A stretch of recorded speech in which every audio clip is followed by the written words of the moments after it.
Monday, chapter 14. Monday, September the 3rd to Saturday, September the 8th, 1781. Ruth moved across the hovel on her backside and sat in the doorway. Donkey, she said to me, told you. Curzon emerged into the clearing very slowly, tugging behind him a reluctant donkey attached to a small cart. He didn't look any worse for having been gone from us for a week. Indeed, he looked better, smiling easily and seeming quite pleased with himself. Egads, he exclaimed at the sight of Ruth, Lazarus is alas. I helped her to her feet as Curzon brought the donkey closer. The astonishment and joy in his face had me grinning like a fool. Her fever broke on the third day, and the cut is beginning to heal, I said. Where did you... It's a long story, Curzon said in a rush, but I've got apples, bread, and cheese in the cart, enough to feed us all for days. The possibilities of all this offered us, plentiful food and a way to transport Ruth, cheered me more than anything had in ages. That is the finest boon I've ever seen. What's a boon? Ruth asked. A boon is a nice thing that makes Isabel smile, Curzon said. He chuckled and tugged on the lead rope. The shock of seeing him again, along with the sound of his laughter, set my belly to wiggling as if toads had begun hopping within it. Don't pull so hard, Ruth scolded Curzon. He don't like that. Consarned beast thinks I am the devil, Curzon answered cheerfully. Maybe he'll like you better. Ruth tilted her head and looked the donkey over like a fine lady measuring the worth of a racehorse. To me, the poor thing looked like a collection of sticks wrapped in a moth-eaten hide. What's his name? She asked. He wouldn't tell me. Curzon took a small sack from the back of the cart. He is fond of biting folks. We could call him Gator. He pulled an apple from the sack and handed it to Ruth. Instead of eating it herself, she set it on her palm and slowly extended her hand, offering the treat to the donkey. The creature gave a great snort before biting into the apple. You've already captured his heart, Curzon said.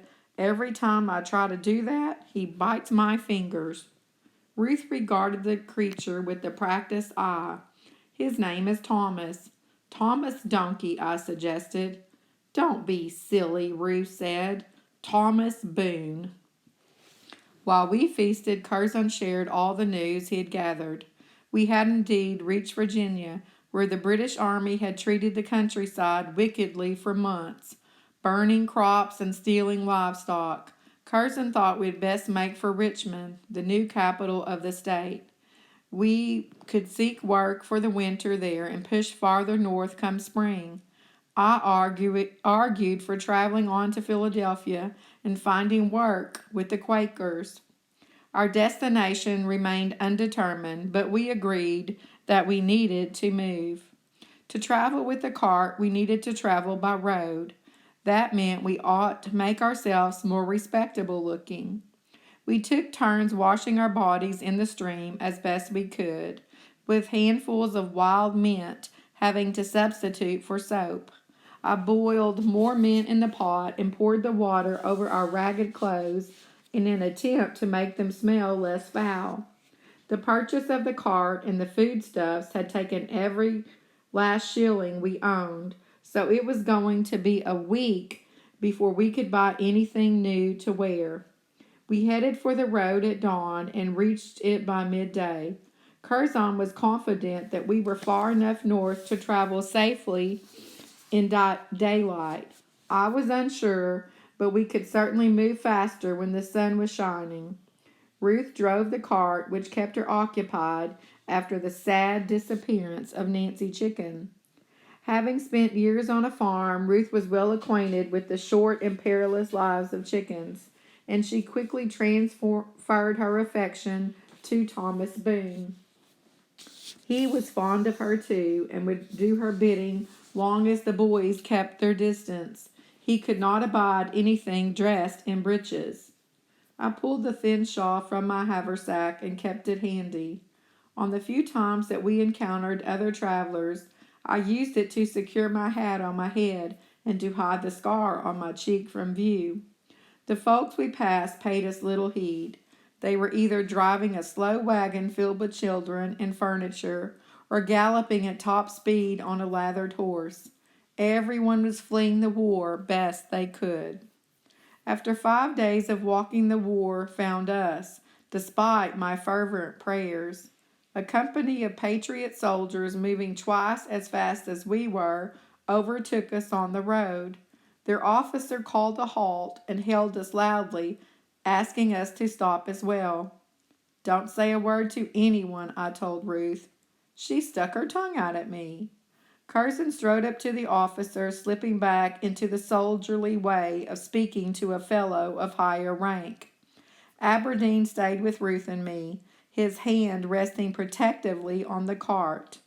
The soldiers sitting in the shade and drinking from their canteens were as bedraggled as we were. Some walked barefooted. All of them were exhausted and filthy. Most of them were white, but a few conversated and joked freely with the black lads of the unit. This eased my mind some. "What do you think they want?" Aberdeen asked. "Maybe food," I said, happy that we had already eaten all of the bread and cheese and most of the apples. Curzon and the officer finished their confab and approached us, striding quickly. Thomas Boone flattened his ears back. "It's not much of a cart, sir," Curzon said. The officer reached out to grab the donkey's reins from Ruth. "Don't!" Ruth cried. Thomas Boone brayed loudly and kicked, missing the officer's legs by a whisker. "This wretched beast is terrible fearsome," Curzon said. "The bane of my existence. You are welcome to him." Another soldier approached and tried to reach for the reins. Thomas Boone brayed even louder and snapped at the man with his yellow teeth. He succeeded in tearing the sleeve of the fellow's jacket. Both of the soldiers took 2 cautious steps back. "Except for his biting and kicking," Curzon said, "he's capable enough. He has worms in his bowels, but you must expect that in a beast this old. Whatever you do, don't let him haul gunpowder. He does have a tendency to rear up when startled. He takes great pleasure in dumping everything onto the ground." "What say you, Pierce?" the officer asked the soldier with the torn sleeve. "More trouble than it's worth, sir," the man answered, scowling at Thomas Boone. "If we hurry, we'll make Williamsburg by dark." "Williamsburg, sir?" Curzon asked. "I thought the army was encamped at Richmond." "Cornwallis has holed up in Yorktown, a day's march from Williamsburg," the man said. "The French army is already there, waiting for the rest of us." He put on his hat. "Best of luck with this beast." Pierce yelled, "Rouse yourself! Time to march!" We waited until they were well ahead of us, then resumed our journey. A few miles later, we paused outside a ramshackle tavern that sat at the crossroads, Richmond to the northwest, Williamsburg to the southeast. Curzon, with his gift of gab, went inside on a scouting mission. He returned with the facts, geographical and military, that we needed. American troops and their French allies were indeed camped near Williamsburg, and the British at Yorktown. Both towns lay on a finger of land that jutted into the Chesapeake Bay and were separated by miles of farms and marshes. The news discomfited me. "We'll be trapped," I said after he had finished, "surrounded by water on 3 sides, with not just 2 but 3 armies, counting the French. We'll be like partridges driven into a net." Curzon held up his hand and counted off the advantages of Williamsburg on his fingers. 1. Where there is an army, there is work. 2. We're far enough north to not fear the Locktons. 3, with so many folks of all sorts there, black, white, Indian, slaves, free people, indentured folks, we'll be able to fold ourselves into crowds with ease. 4, it's harvest time, so there will be food. 5, we're worn down, injured, broke. A month in one place would do much to restore our strength and spirits. I opened my mouth to argue, but closed it without saying a word. He was right. We were hungry and weak. We had no money, no prospects to earn any in the open countryside. The road to Williamsburg was safer, if only by one small peppercorn. It felt like we were marching ourselves straight into trouble, but I could not think of a better course.